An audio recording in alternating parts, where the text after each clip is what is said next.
Is everything in place? Almost. What do you mean, almost?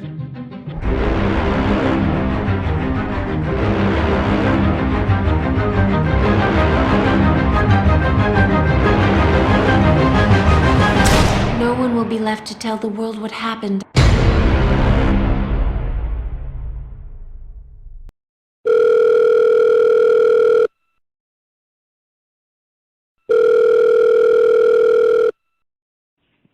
Hello? Hello. Hey. I'm here. Oh, hello, Eric. Hello. Yeah. How are you doing? Thanks for agreeing to talk to me again. Oh, yeah. Well, I enjoyed it last time, so it'll be fun again. It was a great laugh. A lot of stuff that you talk about was absolutely fascinating. Yeah, it actually seemed to piss the right people off, too. Well, I mean, the stuff that you shared was extremely pertinent scientific information. You know, for instance, that radium decayed as a mass due to an external force. I mean, that's completely against like nuclear physics and everything about Einstein, and relativity would fall apart if that was true. So, Yeah. I mean, it really got me excited. I think you can tell. So yeah, I mean, I heard that you've been hard at work at EPD Labs. Is that right? Well, yeah. I mean, it's everything's pretty disrupted by the Gang of Four, so it looks like it's going to be pack up and move out here at the end of the year. Really? Oh, I'm sorry to hear that. Yeah, well, David Whittakin has become absolutely determined to destroy the organization and evict me from the laboratory, and he's going through everything he can do right now to affect that. You're kidding. Yeah, it's really screwed up. Oh, no way. It's causing a total flashback of all my other stuff, so... Right, flashback nightmares. If my car fixed up, I'm moving back into the bushes. Oh, no, you don't want to do that. I mean, there's so much... Oh, it's exactly what I want to do. I love it there. I don't have to deal with any of this shit. Yeah. That's exactly what I want to do, so that's what I'm getting ready to do. You know, I have other projects out in the desert. That's where the main projects are that don't need any buildings. Right. They're just miles and miles, you know, of telephone cable and wire, and it's all there for me to use. So, but the problem is, I don't really have a place to operate out of to move materials if I lose this place. But I've done all that before, so you know, I'll just. But I do want to see these people get screwed up. I'm not happy about this. I'm a victim, and no, I mean, they tricked me. I can see that, you know, it started off, you know, let's help Eric. You want to help Eric, and then it seemed to transpire that the direction took something very different, and now there's a beast of its own, if you will, that's kind of separate. Yeah. And you know that you didn't ask for that. That just happened. Well, I was tricked. See, the problem is I was tricked. Okay, I'm on disability because of the whole thing that happened down there at Landers. And that was, you know, there's no words to describe the loss there. No, I mean all of the Alexander generation. Two generations of work. I worked on it for 30 years. You know, I worked in the surplus industry half-time at $5 an hour to gather each part one at a time. You know, because I took the last of, you know, what was supplied to me from RCA. RCA gave me about, you know, 1,000 pounds or more of insulators and things to put that place together. You know, equipment I had since childhood. And didn't they donate you the Alexanderson patents as well? They went missing. What was that during the... Well, I had actually had all those as a child, but they were going to throw them away. And I had the complete blueprints to the Bolinas-Alexanderson system, including the antenna. Right, the unobfuscated. But somebody always followed my tracks, and all that stuff slowly vanished. Well, as an independent researcher, you know, I've been looking at your life for like 4 or 5 years now. That's what it looked like. And you know, when you said was it Dianne Feinstein?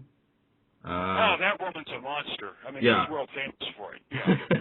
Well, I mean, when you said all about that, I mean, it did sound familiar. I mean, the stuff that you suffered at Bolinas, it just mirrors what happened at Landers. And it actually mirrors what's happening now. And I think it actually mirrors very much the credibility attack on people like Tesla and Wilhelm Reich. You know, the early 20th century. Well, see, the problem that has happened again is, for me, it's blown a fuse. Yeah. So it's obviously this situation is not going to change. No. So the only hope here, you know, with this place is ultimately, I've had to wash my hands of it, but if somebody can, I don't know if there's some like fundraising campaign. If the building can be purchased, Yeah. and the criminals, at best punished, at least, driven away. Well, Then it would be a good situation because I need something like this. I got to have a place to be able to work on my car and drop off the glom, and all that stuff. And but to build any big installation here, I don't have those. See, the thing is that people don't realize is those resources are gone. Mm-hmm. I can't go down to standard surplus like when I was a kid and pick up all the Navy equipment. And, I can't go to RCA and get tubes and all that. So I can't go to the phone company. I can't. A lot of it isn't there's made no dumpsters anymore. Everything has to be hunted down a piece at a time on eBay and purchased. Mm-hmm. And that's a tedious and expensive operation. So it's kind of started, and I have, a surplus guy that got started from the same Baumeister that I did in San Francisco, Abe from Standard Surplus, so he's helping me, put stuff together and all that, and it would be fine, if the situation here was unmolested, but the deal is basically I was just a stepping stone in these people's mind, and it was obvious from the past that, once you get what you want from me, you can throw me in the trash because there's nothing I could do. Well, so that's what they did is they used me as a stepping stone, but unfortunately something changed this time. And what was that, do you know? Something changed, and that change principally was Aaron. Uh-huh. They weren't expecting Aaron. No. And Aaron fucked the whole thing up for him. Yeah. They're not happy. Well, I mean, it got your books out, didn't it? The RCA book. The thing is, it got me started writing again. So I'm picking up on stuff that I haven't worked on since like 1980. Yeah. Yeah. So that's good. So the mathematics thing. I mean, I'm just completely excited about where I'm going with that. Yeah. I mean, I don't know if it means anything to anybody anymore, but I have people tell me, once in a while that, my work on imaginary numbers is appreciated in some neighborhoods. Mm-hmm. Yeah, well, it's definitely appreciated in this neighborhood. But it's really an abstract subject. Yeah. It's not. But at any rate, I've taken imaginary numbers to the next level that hasn't been done yet. Right. When I had to produce that talk, that forced me into that was really difficult to figure out how to get started on something like that, and then it just led to a runaway situation. Now, I'm working on another book that will probably have over 400 equations and 200 diagrams in it. Huh. Right now, I'm already up to... third book? Third book? Yeah, the third. Well, the RCA book, that was from another era. Uh-huh.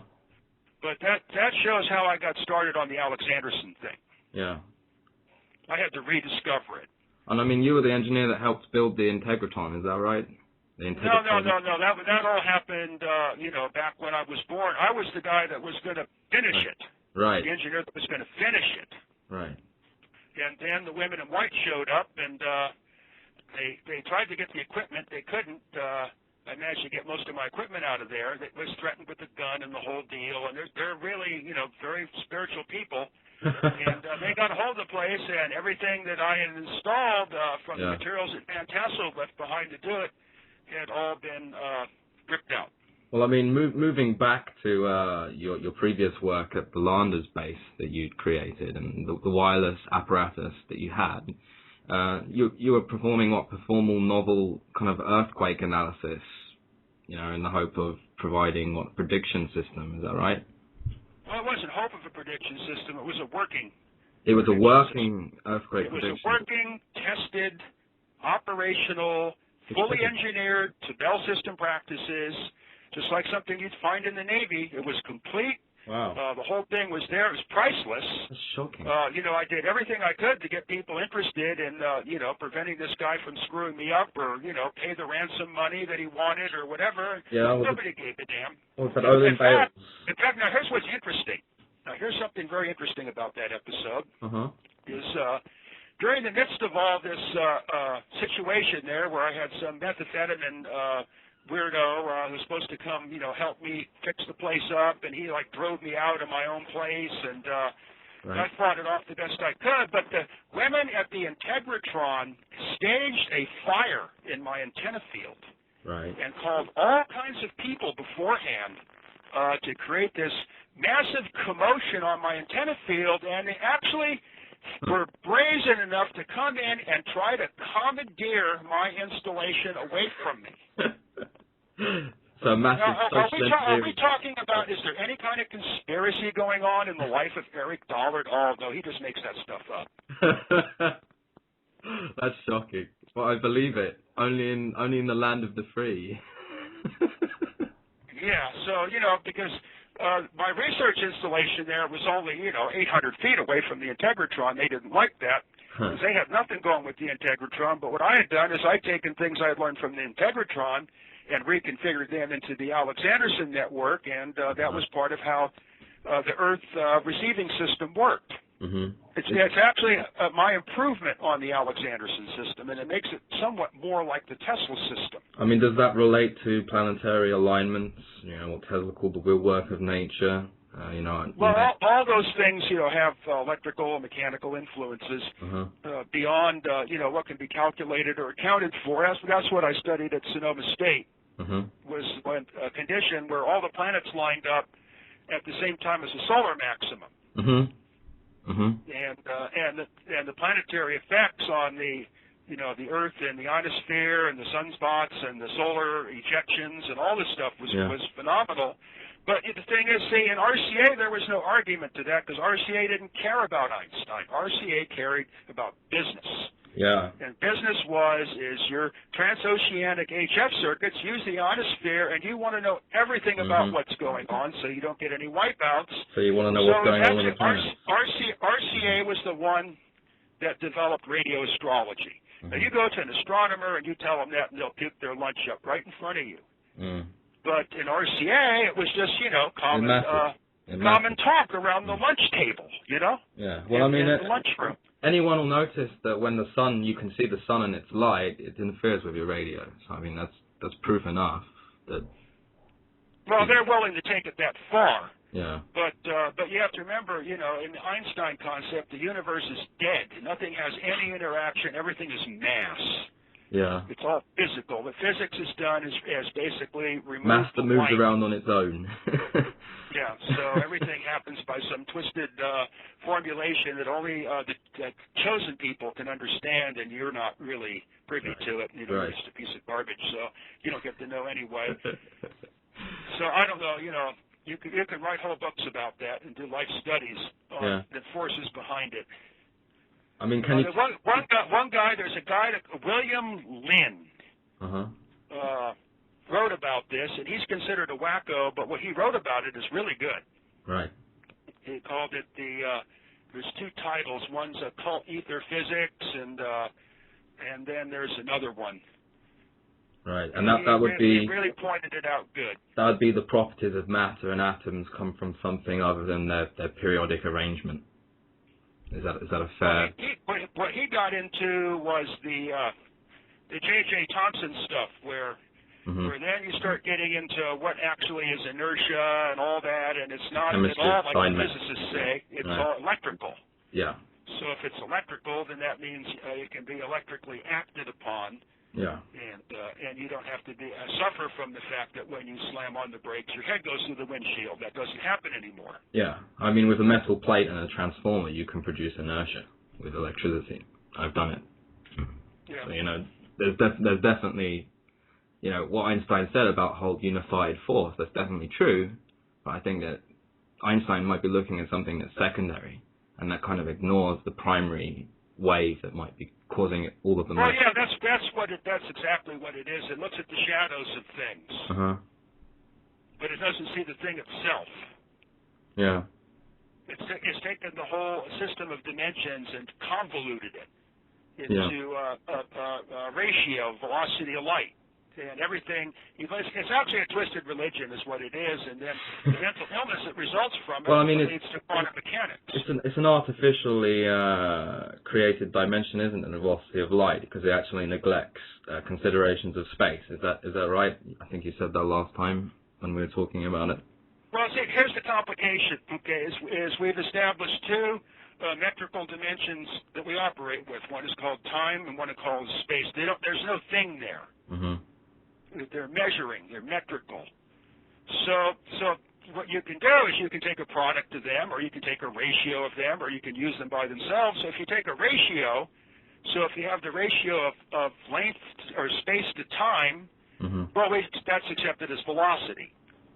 So what the Einsteiners have done is somehow made a second product. With the way they've twisted everything inside out, they say there's only one dimension now, and that's the ratio, and there is no time or space. Well, that doesn't work very well when you're dealing with alternating current, where there's only time. When you're dealing with quantum physics, the modern science, that all falls apart anyway. They start talking about the Big Bang, creation of temporal zones, gravity passing through temporal bubbles, and I mean, all these people are doing is they're making money hand over fist jerking off. And making themselves famous. Yeah, they invent something, and then when that breaks, they invent something to help the broken invention, and so on and so forth. Yeah, well, I think the word concoct would be better than invention. Invention implies, that you produce something useful or an advancement. Concoct means, that you're cooking something up that might explode in your face or, do something bad. Yeah, I mean, someone like Edward Lee Scanlon might say that. Yeah, it's like the physics of the anti-electron. Well, the thing is, I really can't get wrapped up in any of that because I look at everything from an engineering standpoint. So that's what's important to me, and all my knowledge is starting from 6 years old is derived through experiment. Experience. So I've done my own experiments and my own observations. I have my own ideas of what are going on. And there's not anything like what Einstein has come up with. Well, that stuff it doesn't mean anything to me. Yeah. I mean, you worshipped it when you were a science student in high school, but you never knew what it meant. You were just quick to parrot it. Well, I'll never forget that. I'll never forget that SBARC lecture that you did, where a gentleman in the audience kept on interrupting you, saying, "Whoa!" Oh yeah, I remember him. Yeah, I was warned about him beforehand. I actually, I burned him pretty good. You did, and I think that you made the academic and mathematical point quite well. I mean, it wasn't something that he could argue or anybody else could argue with, and that was one of the first lectures I ever saw you do, and is actually the thing that made me realize that actually things weren't as I was taught at school, and perhaps things could be very different. The history of radio could be quite different than what I was taught. Well, see, the important thing at that lecture is most of it revolved around things that actually worked on the table. Yeah, the 1600 meter band you're kind of going on about. Yeah, it's not it's not a story. The light bulb lit up. Yeah. That's what's important. When the light bulb lights up, then you can think about it. Yeah, the light bulb doesn't light up, you don't get paid. Yeah. So, I mean, does the light bulb light up because of something that travels through the air media, or something that travels through the earth media, or something that doesn't travel at all? I mean, we spoke a little bit about that last time, and I'm having problems with the concept, but it's brilliant. Anywhere between the speed of light and infinity. Well, the thing is, the speed of light is only a condition, like I described. So it's a ratio, and you think in terms of velocity, but when I'm talking about, there is no velocity. That's what's important. This is where you don't even think that way. And what I found is, particularly by Steinmetz reviving the understanding of the dielectric field, is there's two spaces. There's space and counter space. Right. So at one point in time, there's a number of people that wrote about Rudolf Steiner. They kind of had their own ideas on things and took off and wrote their own books, but some of it was kind of goofy and whatever, but there was a general thing there about this counter space. So, and then it dawned on me that was like a missing element in things that I've been studying since high school, trying to figure these things out. And so if you have a velocity in counter space, that is no longer length divided by time. right. Is length and time are multiplied by each other, but all that's divided into one. So what that does is space then is 1 over length, which makes absolute sense. Then you can understand, how capacitors can hold energy and all that type of stuff. Once you get that, and actually, that's really the only proper way to look at the intraatomic structure because it's all counterspatial. It's not spatial. I mean, I've seen. What I've done with the Alex-Anderson system is establish a waveform that is a velocity in counter space. Right, and I've seen a picture of one of your Tesla coils, and you've written on something like counter space discharge. Is that right? Yeah, the discharge. The important thing there is the discharge discharges into itself. And it's upwards. It looks like it's upwards. I don't know. Yeah, Instead of seeking the ground. It wants to grow like a plant, basically. So golden ratio. It'll project outwards, but it'll project outwards it's not really projecting outwards. The whole situation's backwards. In fact, actually, because it was pulse modulated, while we were videoing it, we actually saw that the discharge actually comes from the extensions and arrives at the terminal. It's backwards. Backwards. I mean, backwards, yeah. I did some experiments with a transformer, and I only had a 30-frame camera, but it sometimes it looked like before I closed the kind of fork switch, which is actually just 2 wires. Before I closed it looked like something like a blue vertical streamer, like a lead channel, flew up from the ground. Right. I'm not sure about it, but I was banding around saying, this is the Dollard effect. This is what he's talking about, lead and lag time. That the condition of my transformer is somehow irrevocably attached to the Earth, and what the Einsteiners and the Ohmers and the Kirchhoffers are looking at is not really what's going on. It's a representation, and I think there's a whole electric field around that, and that's what's being ignored. And the discharge exists in that electrical field, so the electrical field collapses into the discharge, but it does it in an organic way. And so that the physicist just backs off reeling from that like he's been hitting the teeth with a baseball bat. It's time to hide or deny or go into the sociopathological response. Well, I mean, that's certainly easier, isn't it? But the real challenging thing is to answer the question. It's a paradoxical idea, I think Einstein called it. The fact that you could press a switch that would punch you before you. Going back to the engineering reality, the best thing to do is not even pay any attention to Einstein or even talk about any of that stuff. It's meaningless. It has no meaning. Yeah, I mean, last time gibberish. You said to me, all the electrical experimentation and engineering type stuff is all. I'm like one of the last people that knows how to do any of this stuff. There's like 3 or 4 of us, and we're the only people left that know how to keep the lights on. Meanwhile, somehow it seems like some force is furiously trying to screw the entire electrical system up to make it fail. Yeah. In fact, that's actually the main reason why I'm starting to write all this theoretical mathematics on polyphase power. Is to ultimately demonstrate how the whole the electrical companies, at least in this country, are trying to sabotage the power system for some reason. I mean, I'll be honest with you. I'm really interested in this whole idea of electricity and transformers propagating in forwards and backwards time. Because it sounds very quantum physicsy. Spooky action at a distance, entanglement, 2 points completely connected. That sounds really kind of similar to what Tesla says, 100 years ago. He said he could What Tesla was doing was not, he did not bring his transmission system to an engineering or a theoretical level. That's why he had trouble with organ.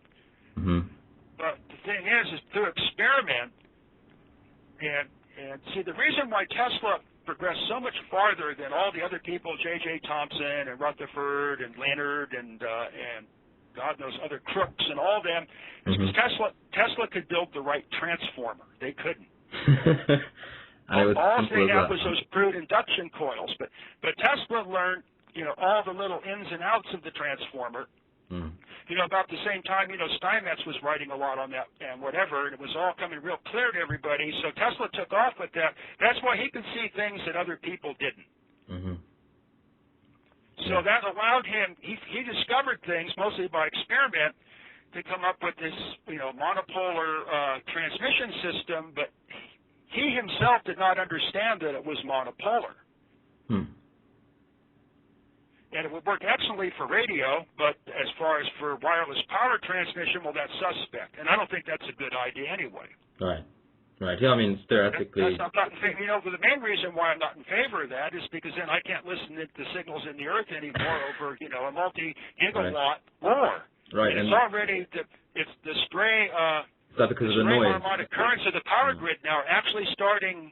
Yeah. It's actually starting to happen. It's 100 in this country. It's 180 cycles. 3 times 60. There's a parasitic electrical flow 25,000 feet underneath the ground. I mean, surely that's not good. It's 180 cycles a second, and it's getting stronger and stronger and stronger because of the goofy way the power grid's being rewired. Well, it's just going to cause an earthquake or something, isn't it? Eventually. No, well, it's not that strong, but it's enough that you can't listen out of the ground anymore. So you can't get an idea of the space weather and stuff like that, is what you're saying. It overwhelms. I had that problem at Landers because the power company there is one of the worst offenders, and they fight the whole way too. They want to deliver that high voltage interference to your house. For some reason, they're intent on connecting the high voltage wires now to the customer's electrical service through the neutral. Which is, I mean, that's a real bad idea. And why would they do that? When you try to use your oscilloscope, way to tell what kind of environment it is to take a paper clip, okay, and turn the gain up, you know, high, and take the paper clip and while you hold it in your fingers and stick it in the center pin, and look at what you see on the scope, and that's the electric field you're living in from this stuff. Oh my God. Now I don't know what they're doing in England, but not with so all due good. respect, England has done a really good job of screwing everything up on their own, starting with 50 cycles, and I'm sure, but the problem that is happening here is already firmly institutionalized there. Yeah. But I don't know. I need people, you know, I would need some kind of engineer or somebody to tell me how the transformers are wired and what kind of voltages you're using.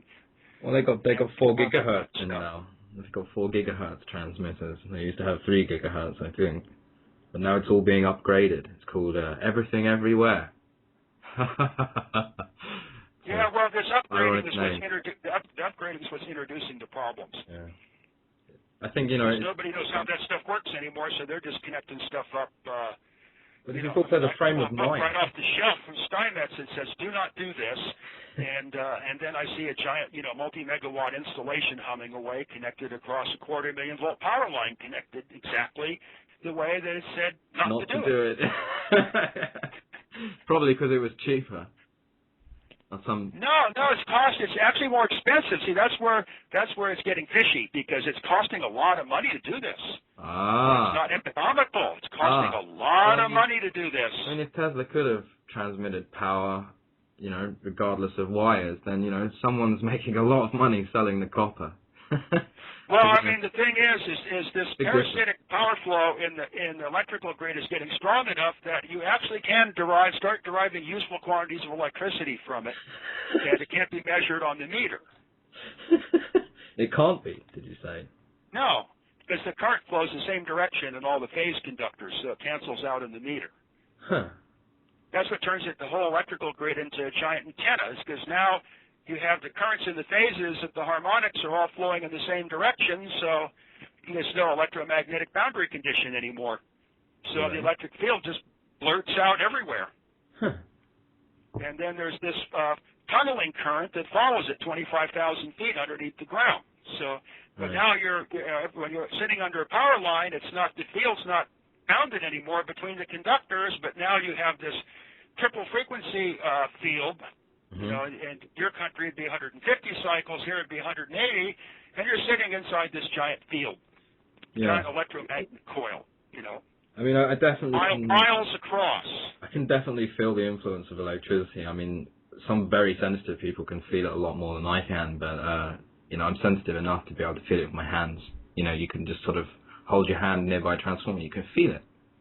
I mean, well, what I'm noticing now is because these electrical appliances don't have grounds on them anymore, and the ground's not really neutral anymore anyway. It's got all these transients and stuff on it. When I touch the things, I can feel there's impulses there. like a vibration, right? Right. Yeah, I don't know. When I noticed when I was a kid, I could tell if something had leak current on it, because if I rubbed my fingers on it, it was like nap dowsing. It would do this, like I could feel it pull on my finger. Yeah. Physically, it did something. In fact, I remember once like an elasticity. my ear rubbed against a handle on some panel piece of equipment, and the ground wasn't right, and I could actually hear by the edge of my ear was rubbing on it, kind of like a hum. Like a woo. So, yeah. that's actually how I got hip to this whole this power line complication, is because a guy hired me for $100 an hour. He had a problem. He was getting sick from all the RF and all the rest of the stuff. Well, I thought he was a goofball. Yeah. So I didn't know, but at any rate, his complication was he paid $1 million, to clean the thing up by putting it underground, and it made it worse. Yeah, that's right. Yeah, that's just unbelievable, isn't it? So that got me studying this, and he paid for the study. Yeah. But as usual, somebody came in and screwed it all up and whatever. So I can't continue doing anything without somebody making trouble for me. Yeah, the Yankee network effect, I call it. So and actually what it is social fascism. If anything's happening different, is these little mind viruses start crawling out of the people around you, and they impulsively try to destroy you. Well, I know you worked for RCA, Eric, but No, I didn't work directly for them. The company crumbled before it got to that point. Right. But they supported, with all their ability, anything that I wanted to do. Yeah, sure. I mean, okay, well, I know you think fondly of them, but weren't they essentially a radio patent monopoly, and they had, military and, government aims which might not have been entirely in the best interest of, civilization. Perhaps they were thinking of commerce more than they were of. RCA, under David Sarnoff, really, did a lot of damage to all the inventors and all that, and everybody hated RCA. Yeah, I mean, most. But just like everybody hated the phone company. But the thing is, I wasn't really in a position to hate RCA, and it really didn't matter because of what was going on there. Okay, and that administration in San Francisco was, it's part of RCA, but it was not David Sarnoff. It was, a massive communications complex, one of the biggest in the world. Yeah, I mean, but didn't they put frequency modulation out of business, 30 years before it really came into commercial use? The whole thing with RCA is they beat the inventor of FM in the ground. So he couldn't get anything out of it, and then they held it up with trickery, and, Sarnoff did. What it was is that RCA, they had AM, they had patents on AM, if I recall, and FM was pretty good at getting past hilly areas. So RCA petitioned, was it the FCC, and had all of the frequencies and wavelengths changed, so that they had to use Bell telephone, was it? Or AT&T? No, it was Armstrong invented FM. Yeah. And the frequency used were around 42 megacycles. Now the problem is 42 megacycles is not high enough. Right. Because that's the threshold ionospheric skip frequency. So that would be a real problem when the sunspots are high. To use that frequency, so it was actually legitimate to raise the frequency higher, but that needless to say that did not help Armstrong. No, it ended up, they were ruined. They went from this vast affiliate network to this little small radio pretty much overnight because of it. And I thought, well, that's a pretty mean thing to do. It wasn't. That's how Sarnoff operated. He tried to do the same thing to Farnsworth, the inventor. He'd obviously been told, he'd been in the military before. He was obviously told by someone, you make sure you keep it in our hands. This is the propaganda medium, and we want to control it because you don't want bad people to control it. Well, Sarnoff was one of the supreme snakes. Yeah, he looks a snake. He was right in there tight with Franklin Delano Roosevelt, who was a real salamander slime. Yeah.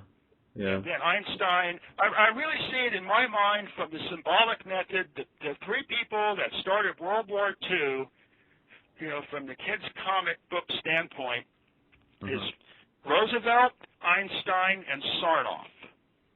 Mm-hmm. Everything else you were told is immaterial. Right.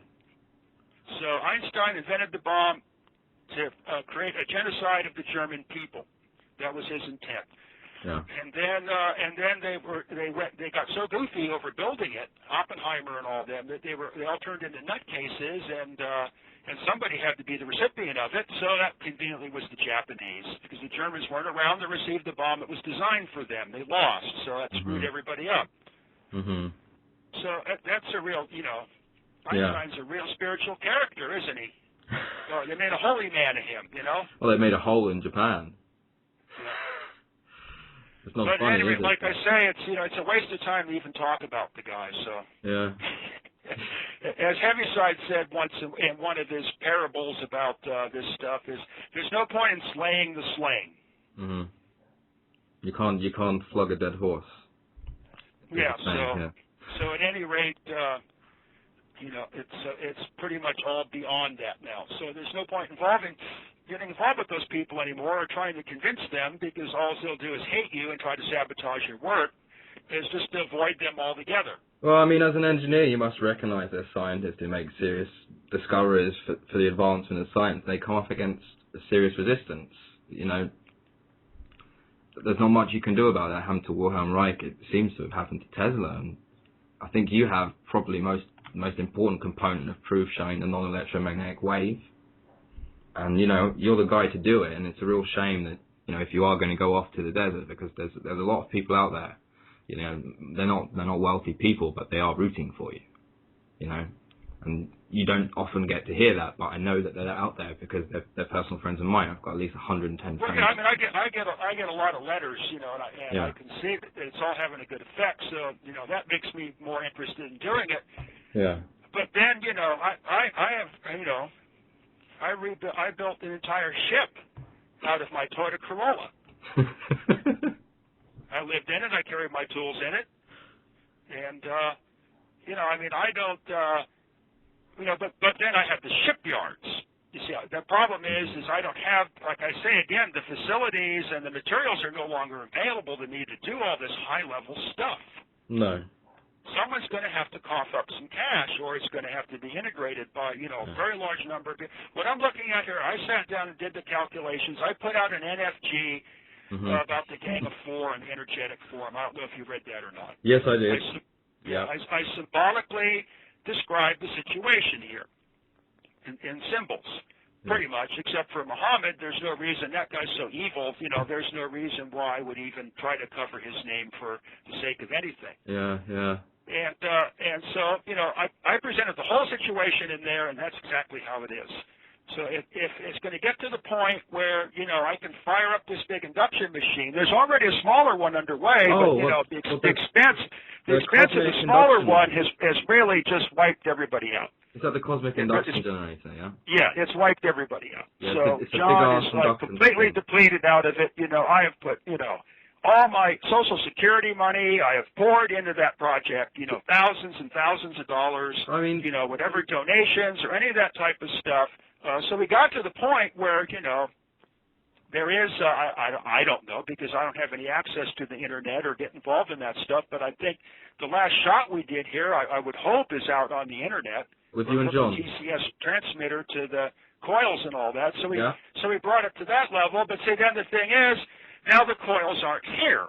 See, nobody feels safe leaving anything here because of all the, the intent of destroying my operation and whatever for the glory of this ether force, whatever the hell that is, We call it ether force. Yeah, that's what I thought. Devildom is what it is. So they must weigh a ton. So it's really, it's a real comforting feeling, after about the third beer, to know that there's a whole thing on the internet dedicated to defaming you and disrupting your work. Isn't that a nice thing to live with? Honestly. How would you feel? I don't think I could live with it. I mean, I had my life threatened just for interviewing you by these people. I don't know what the hell is wrong with them. I had someone message me on Facebook, what I like to call Death Book. They came and messaged me saying, "Oh, this is the real Eric Dollard page," and I went, "No, it isn't. I know it isn't. I've spoken to Eric. It's not. Believe me. You either, I said, are you aware that there's fraud?" And they went very quiet after that, and they were quite apologetic. Well, but, there's one thing with this Gang of Four. I don't know. It may or may not work, but I've been around and I've had influence on people, and there's things that go on that that people aren't going to tell me, and I shouldn't know about and don't want to know about. Mm-hmm. But what I'm looking at it is there's this problem you could have on deck of the ship when the anchor and its chain or a big rope go flying over the side, right? And you're standing there on deck. If it's got a loop or something, and it grabs your foot, okay? Once that thing goes over the side, you're going to go right with it. And I really think these people are just going to pull themselves right down, and they're so blatant and disgusting, okay? And the ability to lie. The most singular thing about David Whittakin is the ability of that man to lie. I have never really experienced it. That level, there's one guy at the shipyard was like that, but it was more for fun, or whatever, his way of jerking the situation off, or he was a conniver or whatever, but he did get the job done. Yeah. Even though, he lied and whatever. And he loved to lie. He loved to lie, but he did it for fun. Okay? He lied for fun, but this guy lies for twisted stuff. Yeah. Well, that's sad. I'm sorry to hear that, because I know you're kind of attached. There's not much you can do at the moment. You're involved. And well, see, here's the thing. This guy presented to me a situation. Okay, drew me out of the bushes and presented a situation to me that he was going to provide me with a place where I could recover from the last disaster and start to pull stuff together and continue undisturbed. I wouldn't have to worry about, bills or any of that type of stuff. Or I'd be a place where I could just go, work on my car, all that type of stuff. And sounds good so all far. of a sudden, everything changed. And what changed? And I was a piece of shit. In fact, it was interesting. We've discovered that these people have been creating a defamation catalog on me while they were still pretending to be my friends. Right, that's right. They were taking. This whole thing was planned long ago. Let's take Eric for a ride and then kick him out the door along the highway somewhere. There's nothing he can do about it. But the stuff that is like really advanced and really cutting edge, and it's 100 years old, some of it, but it's so advanced and so cutting edge. Why would they want to cut you out of it? Surely you are the person that has this knowledge. You're the person that has the suppressed information. How can you or Aaron be suppressing it? I don't get it. Doesn't make any sense. Well, it's this mind virus that these people carry. To me, it's double talk. They carry this mind virus. He says exactly the same thing that you're saying and expects people not to be able to tell the difference. And, I'm not stupid. I said to him early on, I can see what you're doing, and that was it. And he wouldn't talk to me for months and months. That's well before all of this. So, I had reservations about the guy quite early on, so I know how you feel. Yeah, well, it kind of hit me. These people show up here and then start, abusing me and talking stuff behind my back, and then they had revealed to the carpenter, who happened to be a key person in my organization. They had never realized that. They just thought they called him a destitute handyman. That's not true at all. It's the way around. That's just what he was that day. And they revealed the whole plan to him, how, I was expendable, and they had grand visions of glory. Right. But the thing is I mean, that's shocking. It's all some kind of drug fantasy from their enhancement drugs and steroids and the stuff that those people use. They're heavy into that. So they don't have anything at all. The whole thing is a psychotic vision that can never be realized. Well, it can't be realized without you. Right. From what I can see it. Well, I mean, it could be if there was somebody else. You know, I spent 3 years on the energetic form. Yeah, you've You know, given out starting enough. with in total destitution, with the sabotage car in the desert, and the whole thing from the last batch of people that helped me, and the Landers thing and all that. And so it got to the point where I got hitched up with John Polakowski and started, you know, showing him how to build things and all. Then I started to get it. I got a different way on the energetic form. Then I started putting projects out for people to build. The one that really took off is the Crystal Radio Initiative, as a lot of people are building these coils, which are the exact same coils as for the cosmic induction generator, all the same devices. They're all Tesla transformers, but they're building them with the attempt, you know, to communicate and pick up power from radio stations, and it really took off. Yeah. But not, you know, not to any great degree. Then I came up with another thing, is to try to build a detector to pick up Tesla's cosmic rays, which he said moved at 50 times the velocity of light. That's right. It never went anywhere. That never went anywhere. Well, I spent hours and hours out in the woods, you know, wandering around and, you know, thinking all this stuff up in my head and putting it all together, and then coming back into, you know, into civilization and dumping on the internet, and nobody. Didn't someone build it? Didn't someone? Well, this guy David Dawson got started on it, but it never really. I figured something like that would take off. Yeah. I mean, it's big stuff. So ultimately, you know, I have to get in a position where I can do a lot of this stuff myself, but I'm not working on that now. I'm working on the Alex Anderson thing now. Well, that's important so, I mean, too. We've been out in the desert, you know, in inclement weather for days, you know, unbolting cross arms and stringing, you know, wire around and all that kind of stuff. Yeah. And you know, it's not like I'm sitting around. And then in the meantime, you know, I've already cooked up, you know, a math book that is like, you know, 1,000 times more than anything I've ever written before. So so there is progress, but you know, as far as a laboratory, there's no laboratory here. Really? Is that bad? The power's still on extension cords. But you've built stuff. You've got apparatus working, you know, at least partially working. You're partially built. You've got the cosmic induction generator. You've got the designs for the cosmic ray detector, which is, you know, no short of genius. Really, I mean, 2 of them, you might even be able to measure the velocity of the cosmic ray, and you can immolate the entire Einstein and relativists, you know, at once. Right? Well, that's a possibility. So, you know, if I can actually put these systems together where they work. Yeah. You know, but there has to be, you know, transmitting, receiving stations. So I'm doing all this. You know, the government provides me with abandoned telephone facilities. And then, you know, I convert them back into, you know, use it so it's not all, you know, there's a lot of tangled up stuff and whatever. Somebody's got to take responsibility for, you know, abandoned facilities in some of these places. And so I'm in a position to do that now. Right, so you're rewiring them. But the thing is, see, that's all a lot of work. Yeah. You know, I mean, it takes time to do that stuff. And I don't have, you know, to build all the racks of equipment again. And oh, boy, I mean, I don't know, you know. Yeah.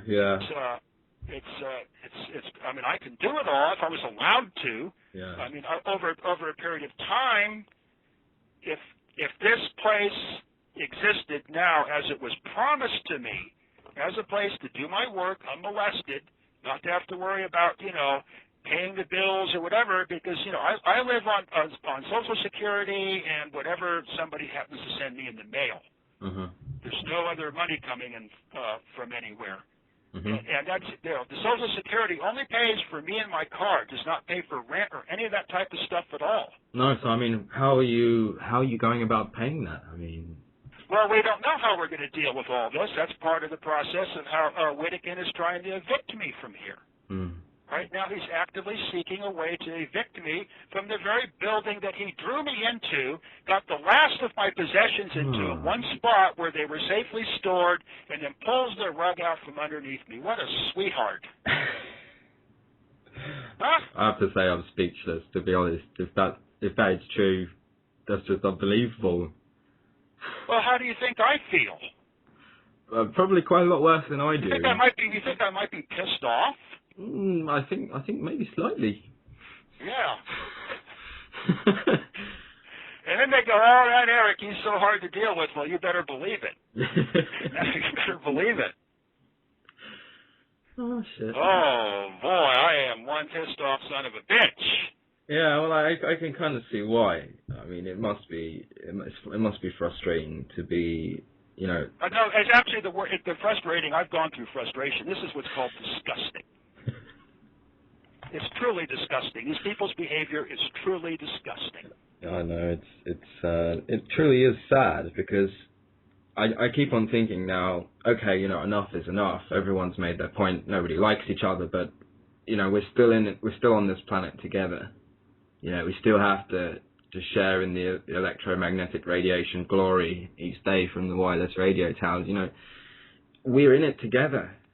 It doesn't make sense to, you know, ridicule people, try and destroy people's reputation just for the hell of doing it. You know, that's my opinion. The thing is you're dealing with a different species there. You're dealing with the reptile kingdom. Yes. They don't behave the same way. Yes, I'll thump you if I think that you have damaged my ego.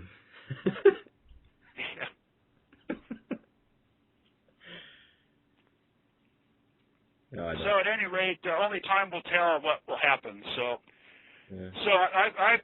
my calculations were in order to convert this into, you know, fully operational facility to do the high power radio frequency work with the big Tesla transformers is $130,000. Mm-hmm.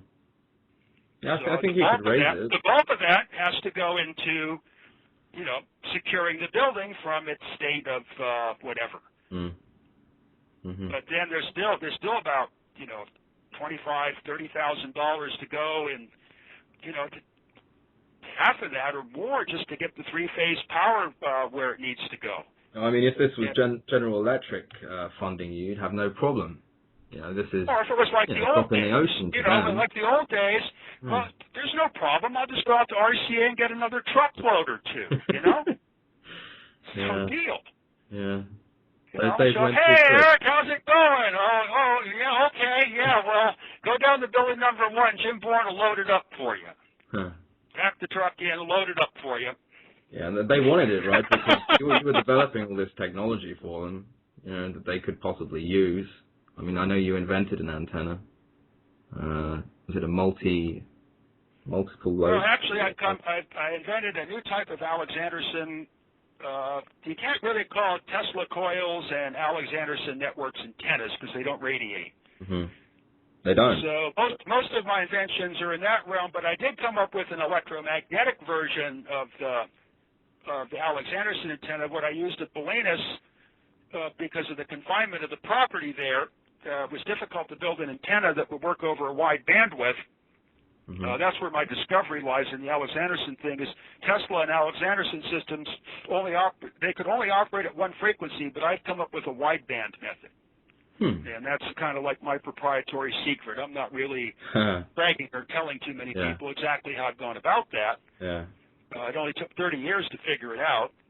Some sort of asymmetric modification, no doubt, to increase the bandwidth that you can get from the wavelength. Yeah, so I could do this over, you know, very wide bandwidths. Huh. So that's the improvement. And then, you know, with the tactical communication system, you can't be constrained to one frequency on HF. So I had to come up with an HF antenna that would, would deal with the space constriction, which makes them become very single frequency antennas. The tighter you make them, the more they only want to operate on one frequency. Mm-hmm. And I had to fight that and to come up with something wideband, which usually requires a massive structure. And so I used the Alexanderson principle and came up with something that actually the performance was stunning. And then I put the whole theory and construction out on the internet, on the energetic forum, as a series I called the Camp David antenna, because that's what we called the place there in Bolinas was Camp David, after the owner, David Franklin. All right. No relation to Benjamin, I'm sure. No, but, you know, he was a kid that, you know, was fascinated by electricity. He didn't take it, you know, to the level that I did, but the guy's intelligence and ability was almost paranormal. Yeah. So he could do all kinds of stuff. So we worked together for decades, and then finally the Commonweal crowd had Camp David destroyed, and then he kind of fell apart after that. Yeah. I mean, a lot of people describe you as sort of the next Tesla, or someone who followed the work of Tesla. I mean, you feel quite strongly that you're not. Is that right? You kind of feel that you kind of rediscovered it. It all depends how you want to look at it. So, I mean, you could almost say that I'm a reincarnation of Tesla. Well, but I'm not poetic and nice like Tesla was. Oh, so what I'm also is I'm a reincarnation of Oliver Heaviside. Right. So what I really am is the leftovers of that whole era. Right. So I'm the guy that has taken, like Tesla did, it kind of was take all the great things that were, being discovered and talked about in this time and turned them into something even greater and brought it to a conclusion. That's kind of what I've taken all these pieces of things, and those people are all dead and gone, and all their work was unfinished. And, and it would take 10 lifetimes to cover their work, which nobody can do, but, in directing it at specifically what I got started on at RCA and in the Navy and that type of stuff is I've come up with a kind of a finished product out of all of it, like Tesla did. Mm-hmm.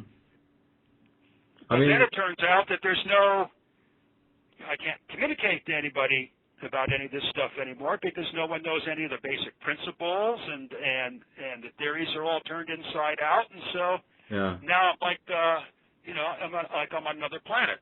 Yeah, well, I mean that's how Tesla felt, wasn't he? He went to see Hertz and he explained that no, the Hertzian system, the electromagnetic system, doesn't work like this. See, look, if you put a receiver in the middle of two mountains, you can still receive the signal. This is proof enough. It doesn't work how you think. And complete ignorance. It sounds like Hertz and Tesla were ready to get together on it, but Hertz died at a real young age. Oh really? Yeah. Huh. So before they could go any further, Hertz died. Do you know what he died died at age? I think it was his 30s, 33, somewhere around there. He died. Maxwell died real young too, in his 40s. Huh. Those people didn't live long. No. Neither did the guy that invented the computer here. He died of a poison apple. You see, it was suicide until recently, and they went, oh, maybe it was a murder. These people are where there was some kind of heavy transuranium isotope thing they put in his food. Right. Is that what you're talking about? No, well, no, I thought he was poisoned with, maybe it was radium or something like that was used. I remember some story about, that stuff goes on. So yeah, the British code breaking. There's people in the world that, that like to operate like that. Yeah, he was a bit of a rogue himself, I think. He had all these bold plans for some sort of biological computer, and then he died. Well, that's really why it's kind of best. That's why it's best just to live in your car in the bushes and avoid people. Right. Then you get to live. I can sympathize with that situation. So, and I'm not really trying to come up with any fantastic this or that or weapons or energy thing or whatever. I don't have the means to go about any of that stuff anyway. In my reptile mind, all I can think about is I'm on to some particular transmission system, and it doesn't matter how much you try to knock me off course. These are the things that I'm going to continue to do. These are the things that you love doing. That's why you continue to do them. The mathematics nobody will understand, so I don't have to worry about getting in trouble with that. Mainly, it's for my own amusement while I'm sitting in the bushes. I think inductive coffee. The Alex Anderson thing, all anybody's going to get out of that is the advanced seismic warning, which of course the geological people hate beyond anything, but at any rate, that's going up anyway. I mean, that would save lives. And then the other thing is the ship-to-shore communication system that I was supposed to develop for RCA using the Tesla transformer. Right. So that's whatever if it's on my hands and knees in the dirt. Yeah. Or going out there in the fringe of some military base and and putting old phone lines back up and turning them into antennas. Yeah. Well, if that's all I got, so be it.